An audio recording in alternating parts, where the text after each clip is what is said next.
आता ठिकठिकाणी कशा पद्धतीने अर्ज दाखल झालेले आहेत पाहूयात त्या संदर्भातल्या महत्त्वाच्या बातम्या फटाफट। बारामती लोकसभेसाठी सुनेत्रा पवार आज त्यांनी केला अर्ज दाखल। अर्ज भरण्यापूर्वी अजित पवार, शिंदे आणि फडणवीसांच्या उपस्थितीत झाली सभा।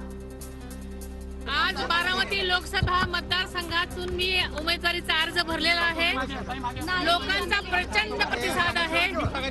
महायुतीच्या सर्वच मोठ्या नेत्यांचा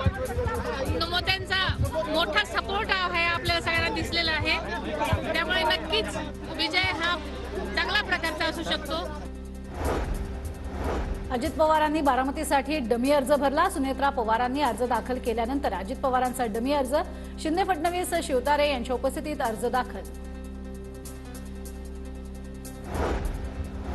पुण्यात सुप्रिया सुळेंनी दाखल केला उमेदवारी अर्ज। बारामती लोकसभा मतदारसंघासाठी बाळासाहेब थोरात, विश्वजित कदम, सचिन अहिर यांच्या उपस्थितीत अर्ज केला दाखल।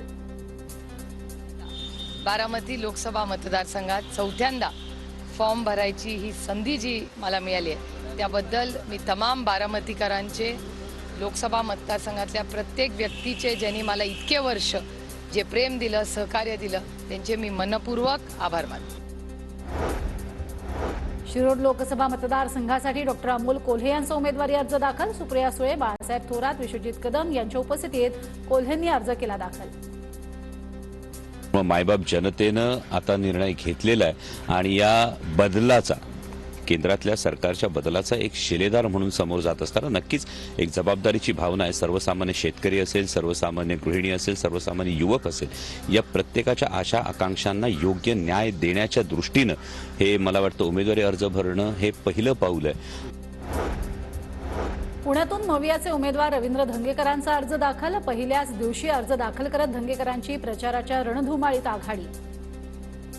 माझ्यासारख्या सर्वसामान्य कार्यकर्त्याला काँग्रेस पक्षाने उमेदवारी दिली, माझ्यावर विश्वास ठेवला आणि हा विश्वासाला मी पात्र ठरेल, कारण हा मी पुणेकरांचा उमेदवार आहे। मी पुण्यासाठी मतदान मागतोय, मी दिल्लीसाठी मतदान नाही मागत आणि दिल्लीमध्ये पुणेकरांचा आवाज उठला पाहिजे। गेली 10 वर्ष भारतीय जनता पार्टीचे जे खासदार होते यांनी पुण्यासाठी काय पुणेकरांचा आवाज उठवला? सुनील तटकरेंकडून उमेदवारी अर्ज दाखल। रायगडमधून सुनील तटकरे महायुतीचे उमेदवार। सातारा लोकसभेसाठी उदयनराजे भोसले यांचा अर्ज दाखल। मुख्यमंत्री एकनाथ शिंदे, उपमुख्यमंत्री अजित पवार आणि देवेंद्र फडणवीस यांच्या उपस्थितीत अर्ज भरला।